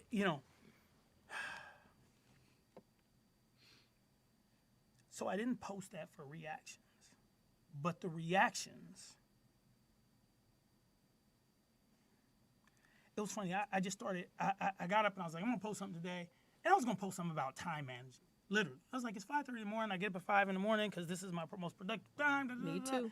I just started writing about that. And then it just started going like this. You know what I mean? It started going to this other thing. You say to this, I think it went here. Well, yeah. And then it was like, scrap that whole piece and just write. And I'm going to say this. And when the caller asked, like, how do you know? So if you would have got with me a year ago and I would have wrote something like that, writing it would have made me cry. And I mean cry hard. Like, because I realize now it's because when you're battling something and you're trying to get away from it, that other thing is still trying to pull you back. So that's why you're in a battle, because this thing is going, this is good, and you can't, and whatever else. Man, you better put on your sneakers and run. Get away from it. And because I have been doing the work, and I'm telling you guys, Yes. it has been. I'm not the best. I've had to, But if somebody might say, well, you just recently came to this understanding. But life is short. And I could die tomorrow. And if God had told me not to put that word in the space or to put that word in the space, then that's what I need to do. Yeah. It's not, oh, wait 10 years, then you fully. And then, no, I need to talk about some things about right now. Absolutely. And then the response. You saw the responses. And then it's not even, and I'm not talking about responses like, yeah, thanks, good. No, people writing deep. And then you didn't see my messenger. Mm-hmm. Oh my God, the number of brothers who hit me up and were like, dude, how did you do that? That didn't mess me up. A brother said to me, I just kept saying to myself, I'm an asshole. You know what I mean? Like so many people who hit me up. I mean, literally, my DM is full with brothers talking about, I could never do that, but I know I've been there. I could never do that, but I know I've been there. Yeah. One friend said, well, my flawed ass, I mean, if you know what I mean? But yeah. So God knows that I need to do that. And part of being public is accountability. Absolutely. Oh, say it again. Say the A part word of being again. Public is accountability. We don't want to be accountable. We don't want to be accountable. It's that thing you know better. You know to do better. But oftentimes we don't do better. We just stay stuck because we know that we are accountable and we don't want to do the work. And going back to knowing your calling. Yes. So recognizing and getting rid of the funk and then finally stepping into the calling and then realizing that calling has to be a certain way. I'm not putting pressure on myself like some minister who's walking around with none of that kind of stuff. Because that's not it. Because I want to live in a different world and a different way of being. A way of, what I'm talking about is like there's our love and then there's this other love. Right? Mm-hmm. And I'm trying to get to that other love, right? That love that is that change love, right? Yeah. I'm not just about being black, but about that godly love, that true love. Yes. Because that love, when I talk about love and justice, that love makes me want to be just. That love makes me want to be creative. That love makes me want to do right by people. That love makes me want to be, I can talk about white folk and the system and all the rest of stuff, but how am I being accountable for the mess that I'm creating as Daniel E. Walker? And then I got to realize that because I have this gift that God has given me, how much more damage am I doing? Right. Remember that scripture that talks about they can't come out of the same mouth, blessings and curses, you know what I mean? Mm-hmm. And it's like, what do you think that you're going to be giving to the world if your spirit is still, what's the other scripture? Lay down every weight that so easily besets us, right? Mm-hmm. So you can run the race that God has given to you. Think about all them weights, soul ties that I got connected to me, guilt that I got for things that I done, all the rest of stuff. You think I'm running, whatever you think that I am and that I've become, and I come from nothing. And I don't mean nothing, I just mean poor, in a place where you don't know if you can be loved, right? Because people don't, sometimes people don't love people who are like, like me, So I've always been a people pleaser, I don't want anybody not to like me, right. You know what I mean? I want everybody to like me. Why? Because when you grow up in certain ways, like so when I was a kid, I don't know why, but always, you know, when I speak plays, I lead with the story. This is it. My mother had 5 kids by 4 different men before she was 25 years old. My oldest brother never saw his father. He just passed away. His funeral was on October 19th. He died of COVID. He never saw his father. Never. Yeah. Never. Not one day in his life. My brother turned out to be a great father. But it hurt him. It did. It did. Me and my sister have the same father, but my father didn't come into my life until I was 11 years old. Like, he'd come around, give me a little bit of time, you get where I'm coming from, and then move, and then go back, and I wouldn't see him for a year or two. The Negro lived in L.A. I'm living at 60 miles. Once I realized that it was only, you know what I'm saying? When you're a little kid, you think it's so far away. Yeah. And you realizing that I drive back and forth. I used to drive my kids to school. I used to live in Reno Valley. And I drive to school. My kids were out here because I was divorced. My kids are out here. I took my kids to school every single day for a year. And I'm in Reno Valley, and I'm coming and dropping them off in L.A. My daddy couldn't. I love my daddy. When he got right, he got right. You know what I mean? Right. But leading up to that stuff. So me and my sister had the same dad, but he was never married to my mother. You know what I'm saying? He was never married to my mother. I lived that life. He was never married to my mother. It wasn't even an issue or whatever else. Matter of fact, when I was born, so my mother was a stripper at a club over off Western. Okay. My mother met my younger brother's father when she was pregnant with me, hiding her pregnancy, still working at the strip club.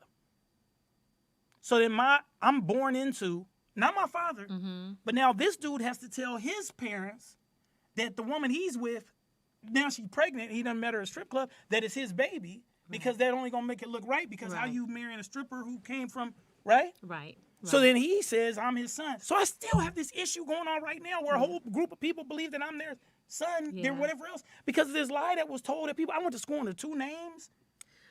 Me too. You get me? I live that, yes. You get me? Yes. And then that father of mine, that stepfather, the only person who ever lived in the house with me. The only person who ever lived in the house with me. They never lived in the house with us. My father never lived in the house with me. My brother's father never, whatever. This is the only dude that ever lived with the house with us. So then he goes to prison for murder. So now, what are we doing? I'm visiting San Quentin. I'm visiting because the lie is that I'm supposed to be his son. So now I'm being traumatized by going through the receiving line at San Quentin and at Soledad and all the rest of this It stuff. was wayside for us. Come on. It was wayside for Because us. because Same. because he's supposed to be my daddy. Right. And so now I'm being traumatized by having to go through some stuff because that's supposed to be my daddy, but he's really not. Yeah. You know? Then my younger brother is damaged by the fact that his dad was never there for him because he's serving a life sentence for prison in the California Department of Corrections. Then I got a younger brother who I don't even know because my mother hid her pregnancy and then gave him up for adoption. So when I say about being poor, broke, you got a mother that people calling, you imagine what names people call somebody who works at a strip club, has all these kids by all these different people. Yeah. Come on. Yeah. You know? So I'm sitting up here trying to, and my mother was a victim of incest. Her father. You get me? Yeah. I'm just saying we say that this stuff doesn't hurt people. It hurts people. It hurts. It hurts. So as a kid, my mother working 25 jobs and everything else trying to get this stuff together. So she's not there all the time because of this. So I'm not getting the love that I'm supposed to get. So I created this independent dude. Yes. When I was a little kid, I had this teddy bear. And at like 3, I put the teddy bear in the trash. Because I said, you're not supposed to have a teddy bear. It's too dependent. That's at 3. Wow. I stopped sucking my thumb at 2 because I was like, that's what little kids do. I had this personality which I would always just like stop these things. I wouldn't allow myself to have this process. I was already creating this dude. Yeah. When I said warring against your past, Absolutely. I was already creating this dude who was going to say he wasn't going to let stuff sidetrack him. He wasn't going to let his father not be in there sidetracking. This thing going, he wasn't going to let. So you create that thing and then you live it. And I became that dude. Yeah. And so all it was about was accomplishment, because accomplishment was showing those people who I believe always look at me negatively because my mama, because where I came from, because whatever else, that I am somebody. Right. You know? Yeah. And then what does that come? Women don't have no role in this. Right. I'm trying to change my entire family narrative. Right. You know? Absolutely. So I'm just saying it. There, you know, so I created that dude because that's the dude I needed to exist to live. And I created that dude because that's the dude that needed to pull my family out of poverty. My mother, her step, but me graduating from college and me moving forward was the narrative that was going to change folk. Yeah. And I knew it. Yeah. And so you talk about the burden of what you got. And I knew it. That responsibility. But it's, come on. Yeah. So I'm saying, and you know, one time I remember this. I was at San Diego State freshman year. We were in the dorms in my hall with a bunch of people, Al, whatever else. And we just sat there. There was a bunch of people from all kinds, Bay, LA, whatever else. And not one of us had a daddy who was in our life. And we were just sitting here, and this is my daddy. He did such this and that. But You know? Yeah. And we are in college, so we're the persons who's supposed to be. And not one of us, we were sitting around the table. I used to be jealous of dudes, people who had full families. I didn't say it, but I knew I was. Yeah. When I got to college and these people had a mother and father that came and showed up and moved their stuff in, come on, how many people I know I'm talking to? Yeah. And I'm sitting up here going, they got a daddy, and he's there, and he moves the stuff in. And I'm here in a car by myself with my friends. Yeah. You know? Yeah, I do know. So I'm just saying, so that ends up being this, for me, everybody's got something. Some of us is just this. And then some of us, it's just numbing my pain. I just want sex because it's numbing my pain, because this is keeping me away from dealing with all my realities and everything else. So as long as I'm high, as long as I'm drunk, as long as I'm fucking, as long as I'm whatever else, then I'm not thinking about what I'm really doing. Right. I hate to be, no, that's the truth. That is, that's the truth. I'm keeping it moving. That's the truth. And kids is crying when you leaving. Yeah. And not even showing up to show your face. They don't even know who you are. Yeah. You know, so, you know, I'm sorry I had to go there, but you No. start talking. I mean, like I No, say, I didn't do this for anything. It was because I need to be better, because we need to be better. This is a cleansing. This is a cleansing, not just for you, but for a lot of people. You know, I'm sitting here, and I've been knowing your ass, 30 plus years? I had no idea that our damn stories were so damn similar. You got to be kidding me. That's why I'm over here like, that sounds like my story. Except I had my own dad. Mm-hmm. I was the one with my own dad. Right? Ain't that crazy? When we be in a family, that's all, and then one person got the dad, and the rest of us in the same family, like, they got a dad. Well, if you call that a dad. Yeah. Because I didn't meet my biological father until maybe about 15 years ago. So, and the upbringing with my dad, rest in peace, Johnny William Sr., but shit, he was crazy as a bedbug. We learned, though. I learned a lot. Well, we spent a lot of time waiting in the lines in the roach coach truck driving up to Wayside. Yeah. You feel me? I feel you too well. It's like it creates a trauma, you know? But what I tried to do, I tried to take those experiences and be like, fuck, I ain't living my life like this some bullshit. I don't want that.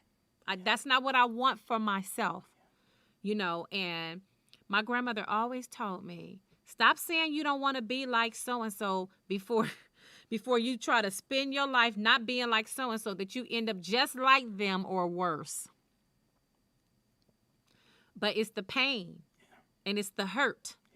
And so one of the things that I love about Nick is that he recognizes, he'll ask us questions, ask me questions. It'll take me off a little bit, because what I realize is that I become conditioned to saying certain things, conditioned to doing certain things, because that's how we were raised. You understand?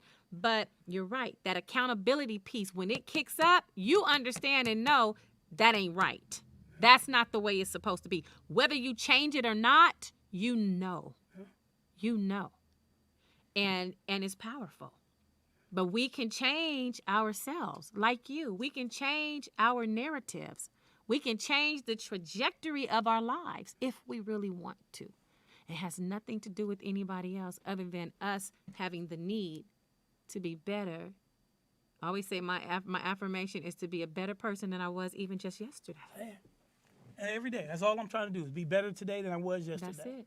Better today than I was yesterday. I failed today. Tomorrow I'm better today than I was yesterday. I'm better today than I was yesterday.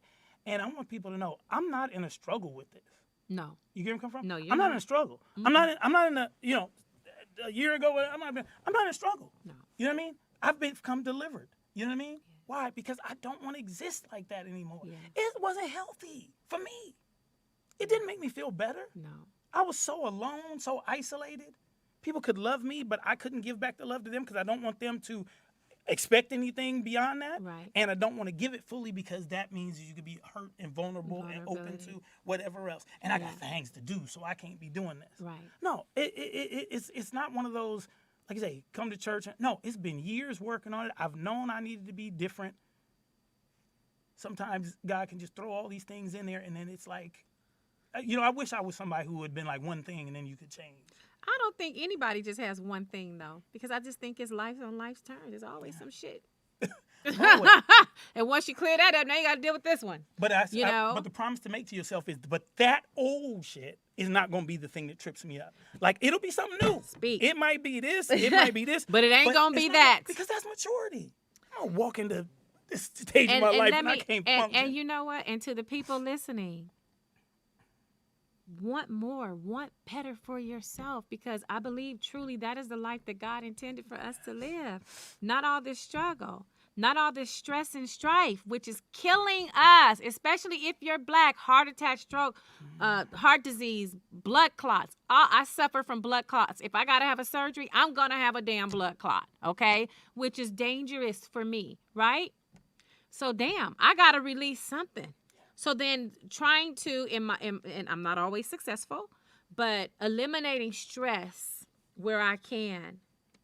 I refuse to be unhappy. That's something I can control, okay? I have cut a whole lot of relationships and people because I refuse to be unhappy. Being unhappy causes me a stress that I don't have to deal with. So controlling what we can control is what we got to do. Make changes, get out of it, change it. I swear your life is going to be better. It might be easier too. Yes, caller, what's your name? Hi, my name is Dana. Hey, Dana. Hello, how are you? I am blessed, sis. How are you? Great. I want to thank your guest for just being so candid and vulnerable with the audience. And listening to him, I was prompted to call in to ask him, how do you reconcile your feelings? Have you gone through a process of forgiving your mother for, you know, putting the family through so much and just having, you know, so many, what it sounds like to me is setbacks? I want to know how you reconcile and how you become a better person today. Yeah. Well, first, with regards to my mother, I never blame my mother. She was, I mean, she, you know, the cards she was dealt, you know what I mean? And she ended up, you know, becoming an RN at 49, you know what I mean? And starting, you know, reason that my family is the way that we are in terms of what we do to help folk and everything else. Yeah. Because the minute her life changed around, she started this food program at our church. And for 17 years, every Thursday, my mama fed anybody who came into the church on her dime. You get where I'm coming from? We were always in church. She always taught us the right values. You know, she did. So I don't blame my mother. I look at her and go, wow. You know, and she had 4 of us. And I'm thinking, I can't even act like I get sense with 2. You know what I mean? Like, I don't know how they do it, right? So reconciling my mother is not the issue. Reconciling my father was the issue. You know what I mean? Okay. I had to learn how to really love him.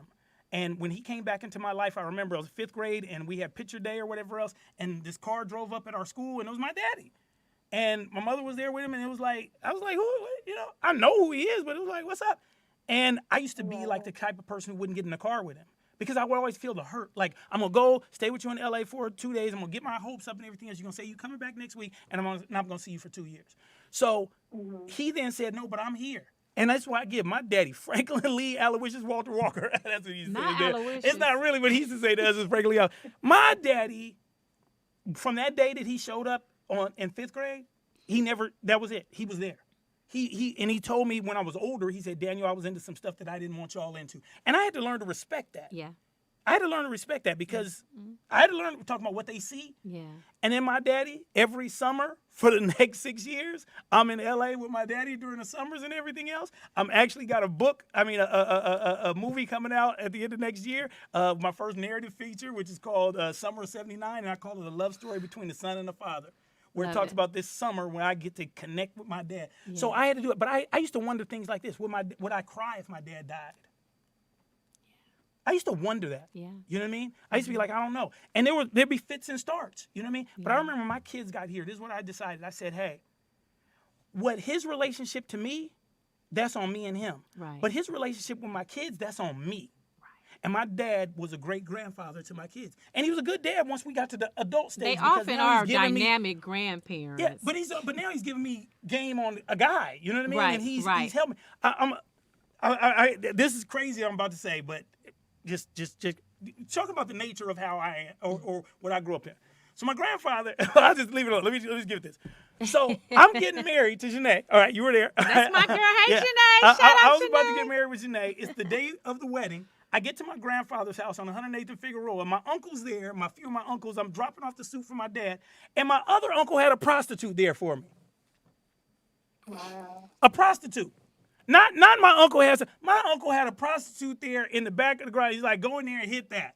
This is my gift to you. I said, I'm gonna pass. I'm gonna pass. And then my uncle said, well, that money ain't gonna go to waste. And he went back there and took care of business. You get me? You get me? And my father then looked over there to me and said to me, Danny, he called me Danny, he said, Danny, you did the right thing. And then my dad had been married for like 6 months. My dad was only married one time for like 6 months. And he told me, what happened? His wife was named Cheryl. He said, I brought some shit home. What do I mean some shit? I don't mean no luggage. I mean the claps. I mean STD. And he was basically like, that ruined that. And he was like, you can be a better man than me. You know? Yeah. So I had to start realizing that this dude could give me wisdom as a grown man. Right. And start to accept his wisdom as a grown man. Right. And he helped me because he is he's much more calm than I was with my kids. He just all these other things. So I started to realize who he was, right, and respecting him for that. And then that's when, you talk about forgiveness. Yeah. The forgiveness is what it does for you. So I don't hold anything about my daddy in a bad way. Yeah. But it is a process. It's like a I say, process. when he died, I swear, oh my God, my dad died. It was so funny because the context of the movie is around this death. So I'm driving to graduation. I'm a professor. I'm driving to graduation, got my cap and gown on. My aunt called me, my Aunt Pat. She said, Danny, you got to come to the hospital right now.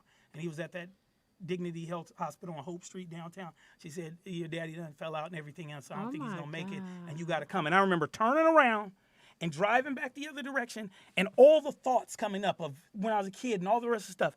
And I remember saying to myself, I am going to be there for my daddy. Absolutely. My daddy was in the hospital for 28 days. I was there every single day. I was the person who made the decisions on his care, all the rest of that stuff. And when he passed peacefully and everything else. And I felt to myself that I had done what I was supposed to do because I had truly forgiven him and truly not done that because now I was who I was supposed to be, a son taking care of his sick daddy. Right. Not out of guilt, but out of love. But it took time, but I had to do it. And I thank my father for it because he had to make, it wasn't just me, he made the decision. He was like, can you forgive me? I'm here. Danny, just include me on some stuff. I want to be there. And that's the other thing. We got to remember, you guys, there's a whole lot of fathers out here who've been out in this pond or this ocean. And I know we got pain dealing with them and stuff, but you got to, if they make an inroad to come back into your life, it might be troublesome. It might be, but you got to try to do it because it's about both of y'all. You start looking and realizing you look like your daddy or your mama. You look like, you start, now that I'm older and I'm built just like my daddy, like a Tasmanian devil, like all big in the torso and small at the bottom.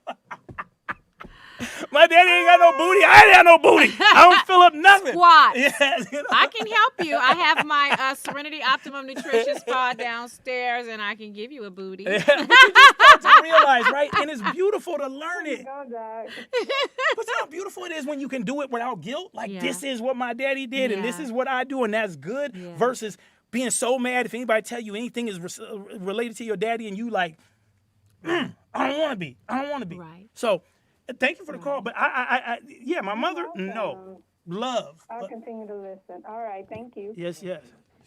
And you have I know Dr. Dina Walker. That's Daniel's twin. They're not twins, but they look just alike. That's his sister. She's another phenomenal woman that I had the pleasure of having as a mentor. Dina was no joke. Like I said, I got to thank my mother. I'm saying we're talking about this negative stuff, but we're talking about black love. Let's talk about some of the positives of black love. Yo, for my father to be the dude, this one thing I'll give my daddy. Another thing I'll give my dad. So he was gone from me for 12. But remember I told you my older brother never saw his father. Correct. My daddy was a daddy for him.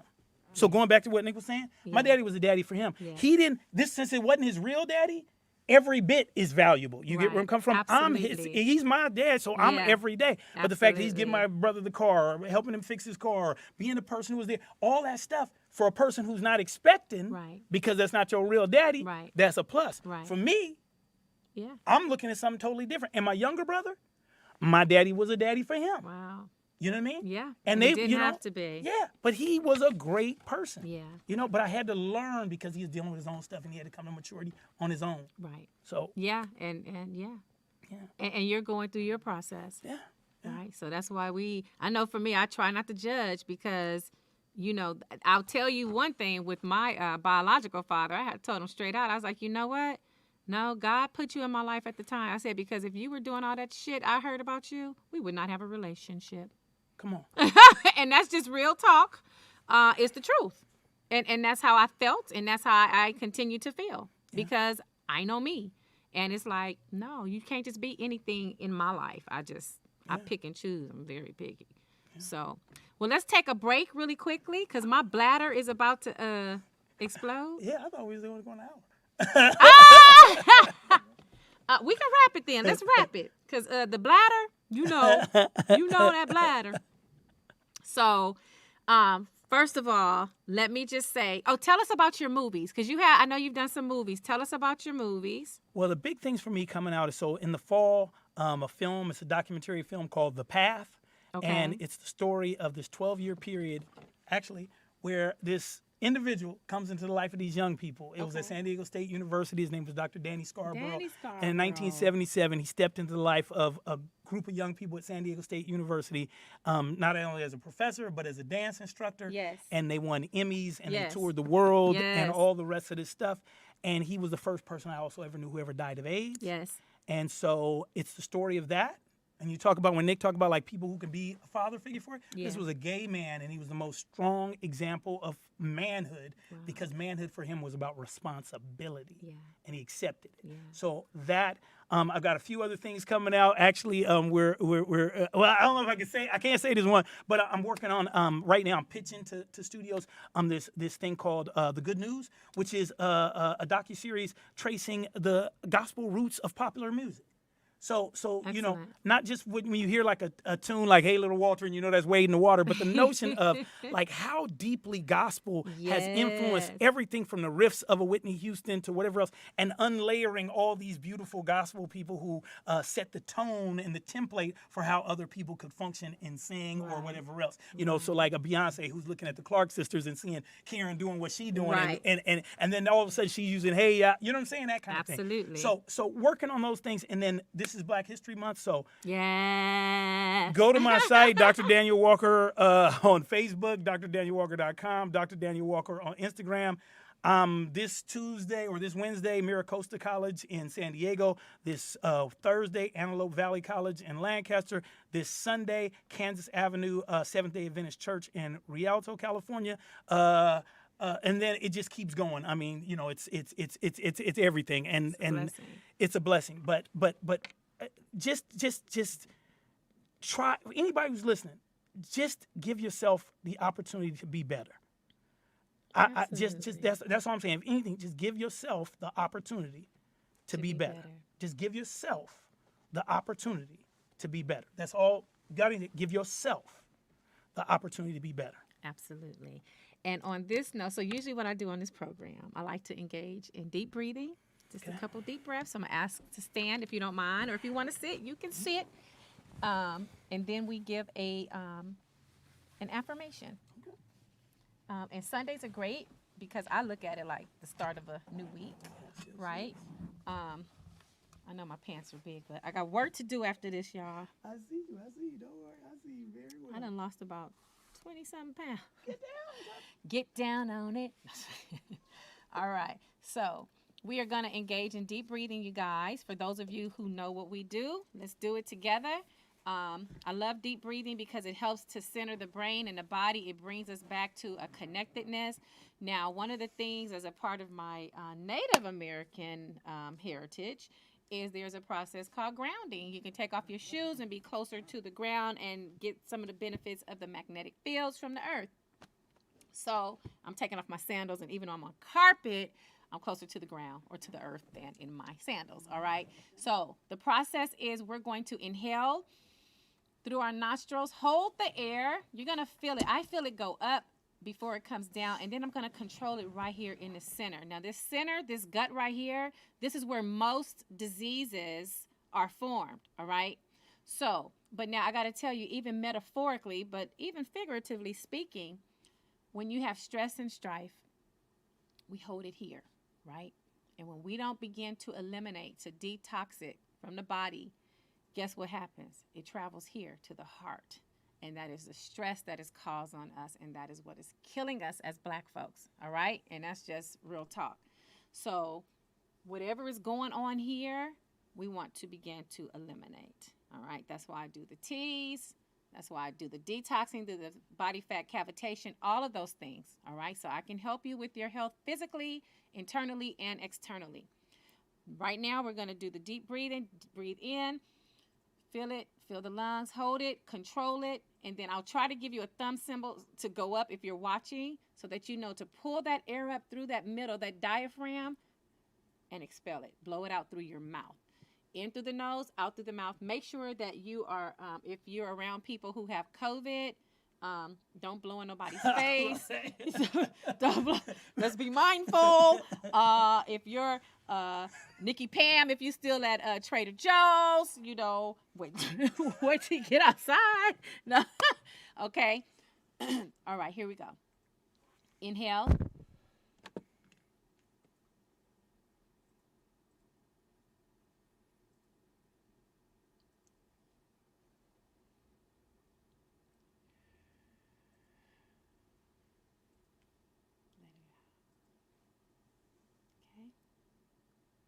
Inhale again. Hold it.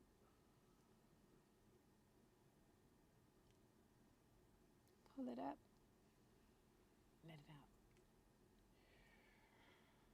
And if you're doing it deeply enough, you're going to feel some of your muscles begin to relax. For me, it's in the back. All right? One last time.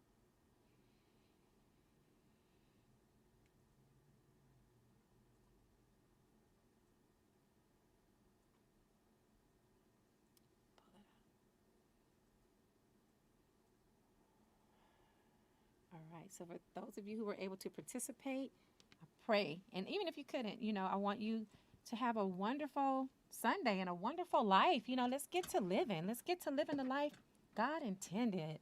You know, all this pretending, let pretending go. It doesn't work. It keeps you stuck. It's time to get unstuck. So now, if you don't mind, just to give a positive, well, I shouldn't have to say positive, an affirmation. Would you like to go? Oh, wait, before we end, I want to Sure. give it up for my girlfriend, Jay, who is an amazing loctician. Jay's Blessed Fingers. If anybody wants to go and hook that up and everything else, you know, I'm considering locks. She's a very much a part of my process. You know, I always tell people that she is emotionally appropriate. Like every situation, there's the right, you know, word, the right touch, the right whatever. Sure. And yeah. Sure. And you know. Sure. That's a strong Black woman. You know, many of us strong Black women, we can do it. We help our men and our men help us. And that's how it's supposed to be. Black love. Nothing more powerful than Black love. Don't let nobody tell y'all nothing different because you'll get stuck. All right? All right. That's my affirmation. Okay. Affirmation All right. Shout out to Jay. You know what I mean? Shout out to Jay. That's I'll my be meeting you soon, That's Jay. Yeah, you shall. That's a good thing. That has been, you know, when God puts you in a position where you're ready, and then He'll bring something to you that you won't damage, and somebody who can also help you to get where you need to go as you are helping them. I never understood the power of mutuality and what it can do. And so as you watch me over the next whatever else, understand that's because that's what happens when you get free. Oh, say it again, my brother. Get free. I love it. I love it. Which means that you're unstuck. He's stuck no more. I wish that for everybody. So the affirmation is that love abound. Yes. My affirm. Oh no, Nick. I'm sorry. Hakuna Matata. You know how I'm back.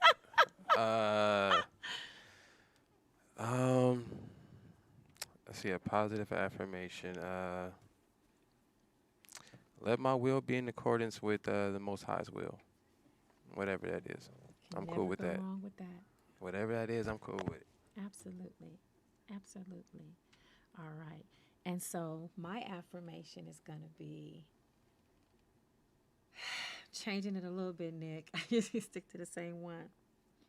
You know, let me say this. The devil is busy. The devil is busy. And the more that God advances us or advances me, you can see the hate all around, either through words or actions or expressions or phoniness. You see it. It exists. So, in the words of that great lady, Michelle Obama, I'm going to say this. When they go low, I go high. And that is my affirmation. I'm going to continue to go high and higher than and elevate every step of the way. All right. So thank you, guys. Thank you so much for taking the time to join us. Thank you, Dr. Daniel E. Walker. Thank you for having me on. Follow him on his social media. You want to give it to the people again? Yeah, it's just Dr. Daniel Walker everywhere. Dr. Daniel Walker on Instagram, Facebook, the website, drdanielwalker.com. So everything Dr. Daniel Walker. Love it. Easy, huh? Not like me. I got lucky. I got everything quick. You know what I mean? I haven't put no ones on nothing. The email is Dr. You ain't got to put no Walker. dashes like I'm TANEISHA. I would have thought that you would have been that yours would have been, because you're Tatanisha, you have such a different name. There's a few of us on there. Yeah, I would have thought you was good. Daniel Walker? Oh no, there's a whole bunch of I know, but there's only one you, bro. White, black. So, and then you guys can follow me at Tatanisha Timms on Facebook, at Dr. Tati 923 on Instagram.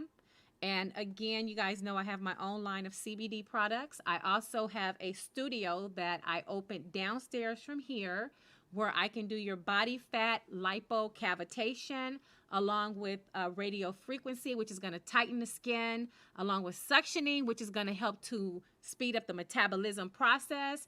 If you need a facelift, a butt lift, a breast lift, you need to get rid of that fat in the middle so that you're less susceptible to heart attack, stroke, and heart disease, you need to call me or text me, 424-308-5539, or just stop by the studio, but probably call first. And I'm happy to help you. Also, detoxing the body. It detoxes the body. And then, of course, TLC, Total Life Changes. I am still a distributor with them. I can help get that old feces up out your body, because the teas cleanses the intestines from the top through the middle and the bottom. So, I thought you was gonna say I can get that old feces out your booty when you said buttles body. I was gonna say ass, but they know me. So reach out or send me a message through DM. Again, the phone number, if I didn't say it correct, what is it? 424-308-5539. Or you can go online, serenityoptimumnutrition.org. All right? Either way. So God bless you. God bless your families. You know better. You heard it here. It's time to do better. No more excuses. Be accountable to yourself and to your children. God bless you all. See you next week.